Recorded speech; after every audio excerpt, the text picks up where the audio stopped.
अस्सलाम वालेकुम। मेरा नाम है दानिश मकसूद और आप देख रहे हैं मेरा YouTube channel Dawn news editorials. आज है 3 जून 2020 और मैं आपसे डॉन का एडिटोरियल करा रहा हूँ उर्दू तर्जुमे के साथ। वो है यूएस प्रेस अटैक्ड। अच्छा, अब ये किस बारे में है? जैसे आपको पता होगा कि अमेरिका में जो है वो एक स्याफाम शख्स को पुलिस की जानिब से मार दिया गया था। तो उसकी बात से जो है वहाँ बहुत ज़्यादा मुजाहरे हो रहे हैं। ख़ासतौर पे जो काले लोग हैं बिल्कुल अपने राइट्स के लिए बहुत ज़्यादा एहतजाज कर रहे हैं। तो उससे मतलब ये भी पता चलता है कि देखें, जिस तरह कोरोना वायरस का सिलसिला आया था ना, तो तब लोग कहते थे कि जी ट्रंप ने बड़ी देर में लॉकडाउन किया और बहुत ज़्यादा अमवात हुई इस वजह से। तो वो बहुत ज़्यादा अमवात हुई थी, लेकिन फिर भी वो इस तरीके की अनरेस्ट नहीं था पूरी अमेरिकन स्टेट्स में। लेकिन यहाँ पे सिर्फ एक शख्स के मरने की वजह से अगर आप देखें जिस तरीके से सोशल मीडिया पे भी और बाकी वहाँ पे भी स्टेट्स में अमली तौर पे भी जिस तरह लोग मुत्तहद हुए हैं अपने हकूक़ के लिए, तो बिल्कुल एक आप कह रहे हैं कि एक है तो सिर्फ ये एक शख्स जॉर्ज फ्लॉयड, लेकिन इसने पूरी एक तहरीक को जन्म दे दी है। तो इसको हम देखते हैं कि क्या वहाँ पे सूरत हाल हुई है। ख़ासतौर पर इन्होंने बताया कि किस तरह जो ट्रंप एडमिनिस्ट्रेशन है वो इस यूएस प्रेस को डील कर रही है इस सारे वाक़े को लेके। अच्छा, और इसके अलावा ना आज मैंने 4 ईडियम जो थे उनको मार्क किया था। तो लोग ज़्यादा फोकस सिर्फ वोकेबलरी पे करते हैं, लेकिन आप लोग ना ईडियम्स और फ्रेजल वर्ब्स भी ज़रूर जो है उनको अच्छे तरीके से क्या करें। जो 4 आज जो मैंने मार्क किए हैं ईडियम्स, इसमें हमारे पास एक आ जाता है left a lot to be desired. उसके अलावा हमारे पास है dragged over the coals, sign of the times, और हमारे पास चौथा है the long arm of the law. तो इसकी आज मैं पहले समरी सिर्फ दे देता हूँ और फिर बाकी हम इसके ईडियम्स भी देख लेते हैं। अच्छा, उन्होंने कहा कि पब्लिक एंगर, आवाम का जो है गुस्सा, किसकी वजह से? That erupted late last month over the death of George Floyd. ये इरप्ट हुआ, एक इरप्ट होने कोई एक चीज़ एकदम कोई चीज़ स्टार्ट हो जाना, इसको अगर हम देखें ये ब्रेकआउट सडनली एंड ड्रामेटिकली, ठीक है। तो उन्होंने कहा ये आवाम का जो इश्ताल था ये एकदम शुरू हुआ, कब हुआ? लास्ट मंथ, पिछले महीने हुआ। और किस वजह से हुआ? Over the death of George Floyd, के जॉर्ज फ्लॉयड की डेथ की वजह से ये जो है आवाम का हमें गुस्सा देखने को मिला। और वो क्या हुआ था? Who died after a police man put his knee on the African American man's neck for a prolong period during an arrest. तो उन्होंने कहा वो मर गया किसकी वजह से? जब एक जो पुलिस मैन था उसने क्या किया, अपनी जो घुटना था वो रखा इस अफ्रीकन अमेरिकन शख्स की किस पे? गर्दन पे, for a prolong period. Prolong period होता है लंबे टाइम के लिए। तो जब उसने रखा अपना घुटना लंबे टाइम के लिए, तो फिर क्या हुआ? ड्यूरिंग एन अरेस्ट के दौरान। तो उसकी वजह से क्या हुआ है? Has refuse to subside. उनका ये जो आवाम का गुस्सा था कि इस शख्स के मरने की वजह से, और साथ वजूहत बताइए किस तरह वो मरा। हैज़ रिफ्यूज़ टू सबसाइड यानी कि ये बिल्कुल ही ख़त्म होने का नाम नहीं ले रहा। सबसाइड होता है किसी चीज़ का कम होना, और ये कम होना किस चीज़ की यहाँ पे बात हो रही है? इस पब्लिक एंगर की बात हो रही है। अच्छा, अब ये पूरा सेंटेंस है, अगर आप पूरे सेंटेंस को तो देखें, इसमें सिर्फ इतनी सी बात है कि जी public anger has refuse to subside, ठीक है, कि ये अवाम का गुस्सा है वो यो है कम नहीं हुआ है। प्रेजेंट परफेक्ट में लिखा हुआ है हैज़ के साथ वर्ब की, यहाँ पे रिफ्यूज़ड थर्ड फॉर्म है। अच्छा, अब बाकी ये सारी क्या चीज़ें हैं? ये सारी एक्स्ट्रा इन्फॉर्मेशन है। सेंटेंस तो हमारे पास सिर्फ इतना है, public anger has refuse to subside, लेकिन ये बीच में सारी इन्होंने आगे इन्फॉर्मेशन दी हुई है कि भाई ये किस वजह से हुआ था। पिछले महीने जो शख्स मरा है उसकी वजह से हुआ था, फिर उन्होंने बताया है उसका नाम बताया है, फिर बताया है कि भाई वो किस वजह से मरा था, कि पुलिस मैन ने जो है वो अपना घुटना उस पर गर्दन पे रख दिया था लंबे टाइम के लिए और अरेस्ट के दौरान। तो इस तरह ये देखें सेंटेंस होते हैं बड़े, क्योंकि हम छोटे सेंटेंस देख रहे होते हैं, बिल्कुल एक एक लाइन के सेंटेंस है। ये भी इतना ही sentence, public anger has refuse to subside, लेकिन बीच में सारी जो है वो एक्स्ट्रा इन्फॉर्मेशन दी हुई है, ठीक है। आगे देखते हैं।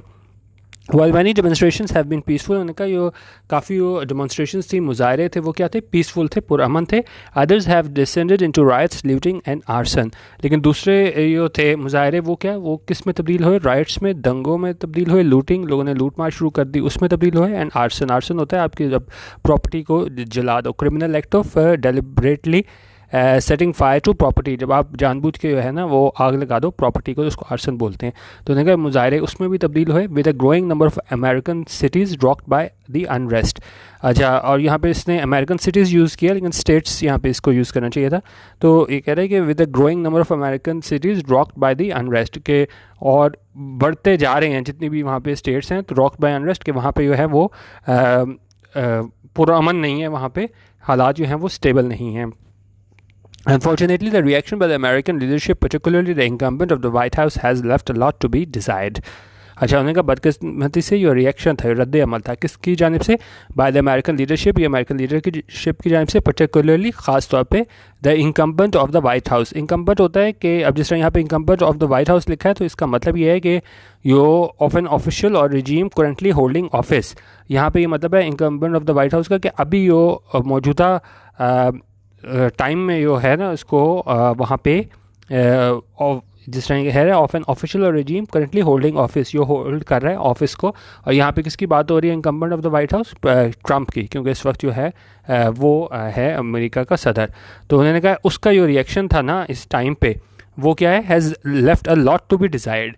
अच्छा, पहले हम इसका ईडियम का मतलब देख लेते हैं, left a lot to be desired. अब ये हम तब यूज़ करते हैं कि use to say that something is not very good at all और is not close to being good. जब हमने कहना हो ना कि किसी ने कोई अच्छा परफॉर्म नहीं किया या जितना कोई अच्छा कर सकता था उसने किया नहीं, तो वहाँ पे हम कहते हैं left a lot to be desire. जिस तरह अगर हम एग्जांपल दूँ इसकी, पहले हम इसकी मैं एग्जांपल दे देता हूँ, फिर हमने जिस तरह एडिटोरियल में इडियम यूज़ हुआ है वो देखते हैं। Your work leaves much to be desired, ठीक है, कि आपका जो काम है मतलब कि वो इतना अच्छा नहीं है और बहुत उसमें बेहतरी होनी चाहिए थी। Your work leaves much to be desired. और अगला अगर हम देखें, although her education left a great deal to be desired, she was an extremely intelligent person. उन्होंने कहा कि अगरचे उसका जो एजुकेशन है वो क्या है, मतलब कि वो ज़्यादा नहीं है, जिस तरह हम कहते हैं left a great deal to be desired, तो उसकी एजुकेशन जो है वो बहुत ज़्यादा नहीं है जितनी होनी चाहिए थी। She was an extremely intelligent person, लेकिन वो बहुत इंटेलिजेंट है, मतलब फ़र्द है, ठीक है। और तीसरी एग्जांपल अगर हम देखें, the working conditions here leave a lot to be desired. तो यानी कि वर्किंग कंडीशन भी है यहाँ पे वो बेहतर नहीं है, उनको बहुत बेहतर होना चाहिए था। तो कोई चीज़ कोई अच्छी ना हुई हो लेकिन उसको अच्छा होना चाहिए था, तो वहाँ पे हम ये यूज़ करते हैं। और यहाँ पे किस चीज़ के बारे में बात हो रही है? Reaction by American leadership has left a lot to be desired, कि उसका जो रिएक्शन था वो इससे कोई बहुत ज़्यादा क्या है, इससे होना चाहिए था बहुत ज़्यादा आप कह लें कि बामकसद वो होना चाहिए था, जो अभी इसने दिखाया। Has left a lot to be desired, यानी कि उसका रिएक्शन जो है वो ठीक नहीं था और इससे बहुत ज़्यादा उसको अपना रिएक्शन शो करना चाहिए था बेहतर मानों में प्रेसिडेंट ट्रम्प को। And has in fact fan the flames. उन्होंने कहा एक तो उसने रिएक्शन सही शो नहीं किया और दूसरा उसने क्या किया, दर हकीकत फैन द फ्लेम्स के, यानी कि जितने भी बजाय इसके कि इसको कहते हैं ना कि जल्दी पे तेल का काम डालना, ठीक है, कि बजाय इसके कि हालात वो कंट्रोल में करे, उसने क्या किस तरह के स्टेप्स लिए कि और जो है इसमें मुजाहरों में इजाफा हुआ और टेंशन में इजाफा हुआ। अब ये बताएंगे कि वो किस तरह टेंशन में इजाफा हुआ, ख़ासतौर पर इसने मीडिया के ख़िलाफ़ कैंपेन स्टार्ट कर दी थी। What has been particularly appalling is the apparently deliberate targeting of media persons covering the events। और एक क्या चीज़ जो थी particularly appalling, appalling होती है appalling हमारे पास होती है वेरी बैड, awful। तो एक बहुत चीज़ जो बहुत बुरी थी वो क्या थी, वो इसकी टारगेटिंग थी किस चीज़ की, मीडिया पर्सनस की, जो इस इवेंट को कवर कर रहे थे। Perhaps the most shocking event, और फिर एग्जांपल दे रहे हैं कौन से इवेंट की बात कर रहे हैं। मोस्ट शॉकिंग इवेंट विटनेस जो कि देखा गया in this connection was the arrest on live TV of CNN reporter Omar Jimenez. तो उन्होंने कहा ये हमें इस सिलसिले में एक अरेस्ट देखने को मिला लाइव टीवी पे, CNN के रिपोर्टर थे इमर जिमेनेज़ और इसके मेंबर थे उसकी टीम के, तो उनको अरेस्ट किया गया और वो क्या कर रहे थे, इसके जो प्रोटेस्ट हो रहे थे, तो जाज हो रहे थे मिनोपोलिस में, उसको कवर कर रहे थे। Troopers in full riot gear handcuffed Mr. Jimenez as he asked him why he was under arrest। उनका troopers जो थे, troopers कौन होते हैं? Trooper is a soldier, police officer or cavalry or is a slang for a person who is willing to participate in difficult situations। तो उनका ये troopers थे, वो क्या है बिल्कुल उसमें क्या थे, फुल riot gear, पूरे मतलब सही तरह उससे लेस थे, बिल्कुल गियर के साथ ना, रॉयट गियर के साथ, कि जिस तरह जब भी ये दंगे फसाद हो रहे थे आपने देखा होगा स्पेशल किस्म के इनके गियर इन्होंने पहने होते हैं, खासतौर पे चेस्ट गार्ड वगैरह। तो उसमें उन्होंने क्या किया, इन ट्रूपर्स ने हैंड कफ किया किससे, मिस्टर जिमेनेज़ को, और साथ उसने उससे पूछा जिमेनेज़ ने कि भाई क्यों उसको जो है वो अरेस्ट किया गया है in a scene straight out of a George Orwell novel. उनका बिल्कुल जैसे उस नावल में पूछा गया था। But this has hardly been the only incident of its kind. लेकिन उनका ये सिर्फ एक अकलौता इंसिडेंट नहीं है, वाक़या नहीं है कि जिस तरह ये उमर जिमेनेज़ को गिरफ्तार किया गया।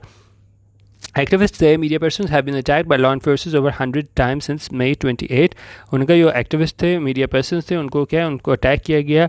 और क्या है कितनी दफ़ा, 100 दफ़ा ज़्यादा अटैक किया गया। कब से? जब से मई 28 से।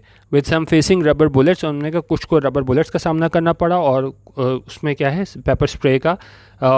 डिस्पाइट क्लियरली आइडेंटिफाइंग, उन्होंने कहा इस बात के बावजूद कि उन्होंने अपने आप को आइडेंटिफाई किया था किस तरह, as members of the press, कि भाई हम प्रेस के लोग हैं। लेकिन अब साथ वो भी बता रहे हैं कि इंटरनेशनल प्रेस इंस्टीट्यूट की भी बात बता रहे हैं कि as a international press institute has noted, और इन्वर्टेड कॉमेंट्स में बताया एग्जैक्ट कि वो उन्होंने क्या नोट किया है। The growing list of incident reveals a chilling pattern in which reporters were targeted by police। उन्होंने कहा कि हमने जो बढ़ते हुए वाक़यात हैं वो क्या ज़ाहिर करते हैं, एक चिलिंग पैटर्न शो करते हैं कि जिस तरीके से उनको गिरफ्तार किया जा रहा है, जहाँ पे रिपोर्टर्स को जो है वो टारगेट किया, निशाना बनाया जा रहा है किन की जानिब से, पुलिस की जानिब से। ऑन MSNBC रिपोर्टर रिकॉल्ड, और उन्होंने कहा जो MSNBC के रिपोर्टर थे उन्होंने क्या क्या क्या रिकॉल किया।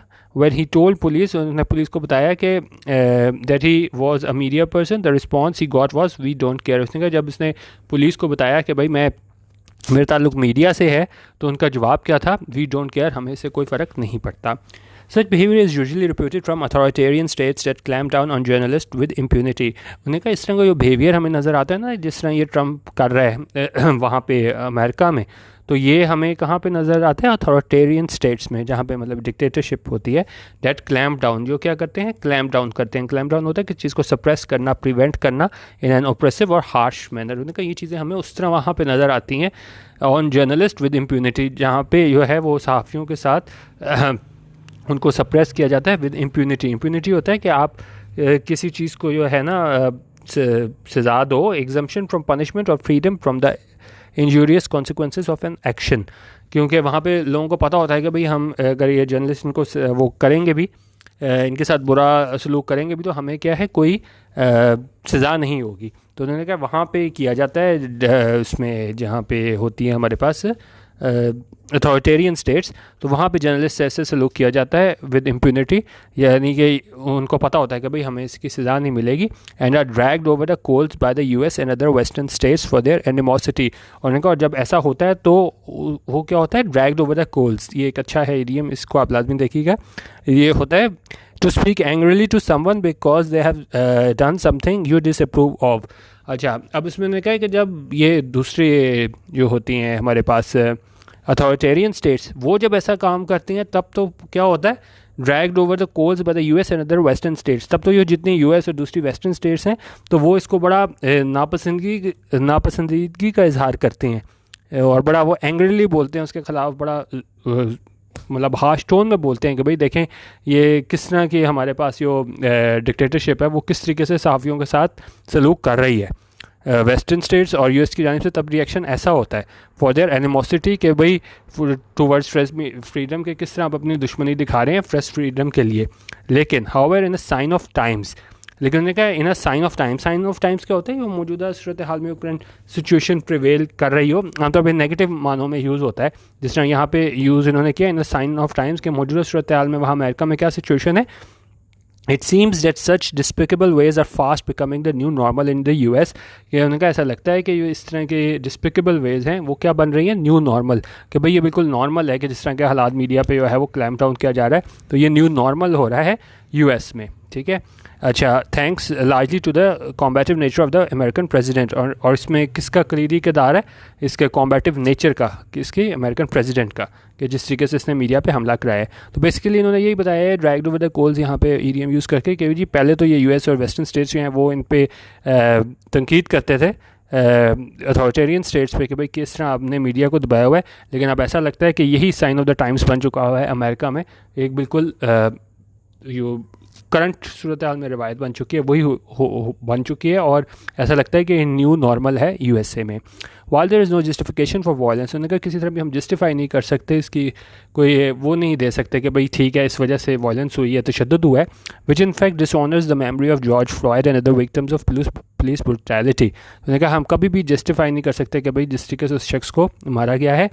Much darker picture is emerging from the protest in America, लेकिन उन्होंने कहा एक बड़ी डार्कर पिक्चर जो है वहाँ में नज़र आ रही है वहाँ पे अमेरिका में। आगे क्या है, in a country where free speech is a constitutional guarantee. उन्होंने कहा फ्री स्पीच जो है ये अमेरिकन में कॉन्स्टिट्यूशनल गारंटी है, यानी आइनी तौर पे आपको हक हासिल है फ्री स्पीच का। The long arm of the law, long arm of the law ये है, हमने सुना होगा जिसमें हम कहते हैं जी कानून के हाथ बहुत लंबे हैं। तो उन्होंने कहा long arm of the law का मतलब होता है the far reaching power of the authorities, के जी अथॉरिटी के पास पावर बहुत है, उनके कानून के हाथ बहुत लंबे हैं। जिस तरह अगर मैं एग्जांपल दूं, you will never get away with leaving work early, the long arm of the law is bound to catch you. ठीक है, तो उन्होंने कहा अब the long arm of the law is instead cracking down on those whose job is to report the facts. तो उन्होंने कहा होना तो ये चाहिए long arm of the law के, यानी कि अथॉरिटीज़ के पास जितनी पावर है, ठीक है, वो क्या कर रही हैं, is instead cracking down on those whose job is to report the facts. तो उन्होंने कहा आप उन लोगों पे क्रैक डाउन कर रहे हो जिनका काम ये है कि वो फैक्ट्स को रिपोर्ट करें, यहाँ पे प्रेस के हवाले से बात करें।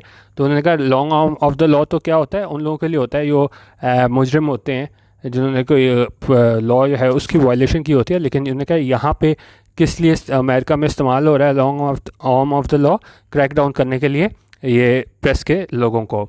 The authorities in the US must ensure, उन्होंने कहा जो अथॉरिटीज़ हैं US में उनको इंश्योर करना चाहिए, यकीनी बनाना चाहिए that journalists are allowed to work freely, के जितने भी सहाफ़ी हैं उनको इजाज़त दी जाए कि वो वर्क फ्रीली कर सकें, आराम से अपना काम कर सकें बगैर किसी दबाव के, and not harassed and attacked by those in uniform, और वो उनको हरास ना किया जाए और उन पर हमला ना किया जाए किन की जानिब से, जो यूनिफॉर्म में है यानी कि पुलिस वाले हैं। तो बेसिकली इस पूरे एडिटोरियल में हमारे पास बताया गया जो हमारे पास अमेरिका में सिचुएशन हो गई है, इसके ये नाम ज़रूर याद रखिएगा, बड़ा इंपॉर्टेंट नाम है जॉर्ज फ्लॉयड के, किसकी शख्स के मरने की वजह से ये सारा हमारे पास जो तहरीक है एक तरीके से वो स्टार्ट हो गई है। और ख़ास तौर पर जितने भी हमारे पास अफ्रीकन अमेरिकन लोग हैं उन्होंने अपनी हक़ के लिए आवाज़ उठानी स्टार्ट की है। ठीक है, तो ये US प्रेस एक्ट वो था हमारा एडिटोरियल। बाकी ये 4 ईडियम थे, इनको अच्छे तरीके से कर लीजिएगा, कोशिश कीजिएगा एक एक एग्जांपल और आप नेट से सर्च करके अपने नोट्स में उसको इनकॉर्पोरेट कर लीजिएगा। वीडियो देखने का बहुत शुक्रिया, अल्लाह हाफिज़, पाकिस्तान जिंदाबाद।